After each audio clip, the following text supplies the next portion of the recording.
आधीनी के पास है पूर्ण ब्रह्म दयाल। मान बड़ाई मारियो भाई बेअदबी सिर काल। फिर क्या बताते हैं, विभीषण का भाग बडेरा, दासातन आया तिस नेड़ा। दासातन आया बिस्वे बीसा, जाको लंक दई बख्शीसा। ऐसा दासातन है भाई, लंक बकस्त्या देर न लाई। है। अब देखो, हम निमित्त बना देते हैं, राम ने विभीषण को राज दे दिया। राम ने विभीषण को क्यों दिया और को ना दिया? क्योंकि विभीषण परमात्मा की सतभक्ति कर रहा था और वहां की जनता को एक अच्छे राजा की आवश्यकता थी जो भगवान से डरने वाला हो। तो परमात्मा की भक्ति करता था सतपुरुष की विभीषण। तो सब माहौल, सब कारण करे करावे साइया, मन में लहर उठा और दादू सिर दर्जीव के वो आप बगल हो जा। तो यहाँ गरीबदास साहिब जी बता रहे हैं कि विभीषण का भाग बडेरा, बड़भागी था वो, जिसके दासातन आया तिसनेरा, उसकी आधीनी आई उसके अंदर। और कहते हैं दासातन आया बिस्वे बीसा, और जाको लंक देई बख्शीसा। बख्शीश में मिली उसने परमात्मा की सतभक्ति करने से। ऐसा दासातन है भाई, लंक बख्शते वार न लाई। अगर यहाँ के संसारिक सुख भी तुम चाहो हो तो भी परमात्मा कहते हैं जतन राजपाट भी चाहिए, हमरा इधर ले ध्यान। लेकिन ये राजपाट आपके जीवन का दुश्मन है।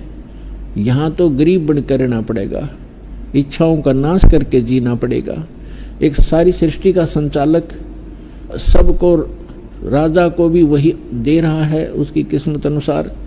और वो एक झोपड़ी में बैठ के दुल्हे का काम किया करता था, वो पागल थोड़ा ही था। जो परमात्मा जिसको हम एक धानक दुल्हा कहा करते, कवि कहा करते थे, और जिसके निमित्त 18 लाख व्यक्ति आगे और उन 18 लाख व्यक्तियों को मोहन भोजन खिलाया 3 दिन, और एक एक असर फिर एक दौर दिया उस झोपड़ी में बैठे ने। वो दुल्हा था, वो तो परमपिता थे, सारी सृष्टि के संचालक थे। लेकिन वो लीला क्यों कर रहे थे कि आपको जीने के लिए, इस भक्ति प्राप्ति के लिए, परमात्मा प्राप्ति के लिए, मोक्ष कराने के लिए ऐसे जीवन जियो जैसा मैं था। भगवान की रजा में राजी रहे, जो दे उसने खावे, और घनी इच्छा नहीं रखे। और यदि आपको आवश्यकता भी पड़ेगी इस जीवन में किसी भी प्रकार की, तो ऐसे मदद होगी जैसे परमात्मा ने 18 लाख व्यक्तियों को, 18 लाख 200 व्यक्ति आकर बारात में, और एक महीने पहले चिंतित हो जाता है पूरी फैमिली, आसपास के मित्र, भाईचारा भी दुखी हो जाता है कि 200 आदमी आओगे, खाने की व्यवस्था करनी है। और खाने के लिए घर वालों को बाद में कहते पहले बारात ने जमा दो, कहीं कम ना रह जा भोजन। 18 लाख कलेजा हिल जा, प्रधानमंत्री का 18 लाख आदमियों को एकदम भोजन खिलाना हो जाता है। तो वो क्या एक दुल्हे थे? तो परमात्मा ने ये लीला की क्यों कि भाई भक्ति पाने के लिए घने धन की जरूरत नहीं है, आत्मा निर्मल रखो, फिर आपके चरणों में रहेगी सारी चीज, हर वस्तु आपके चरणों में रहेगी। तो कबीर साहब कहते हैं,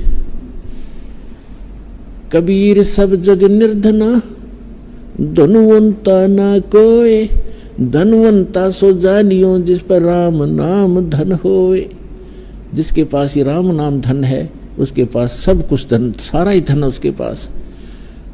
और कबीर साहब कहते हैं, टोटे में भक्ति करे।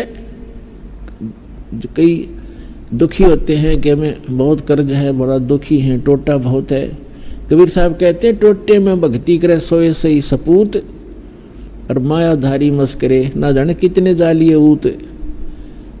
वही सपूत है जो ऐसी सती थी, भगवान पर आस्था रखकर फिर देखना भगवान क्या उससे कोई छुपी है, आपकी दुख, आपका दर्द क्या उससे छुपा है?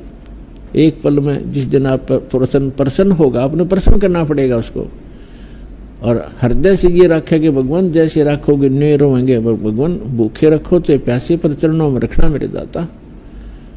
तो फिर देखना, फिर कहते नुकते ऊपर रीत जाएगा रे करोड़ कर्म जल जाए तुम्हारे। जिस दिन आपकी समर्पित भाव हो जाएगा भगवान के प्रति, फिर देखना आप सोच भी नहीं सकते इतने सुख देगा भगवान। तो पुण्यात्माओं, आपका सौभाग्य है कि आपको ये स्थान मिला, सच्चा भगवान मिला, सच्चा नाम मिला। अब इसको बना के रखना, इस भक्ति को बर्बाद ना होने देना। जैसे माता गर्भ को रख यत्न बना और ठेस लगे तो छिन्न हो तेरी ऐसी भक्ति जा। अब ये परमात्मा कहते समझा है तो सिर दर पाओ भौर नहीं रे सादा। बोलो सतगुरुदेव की।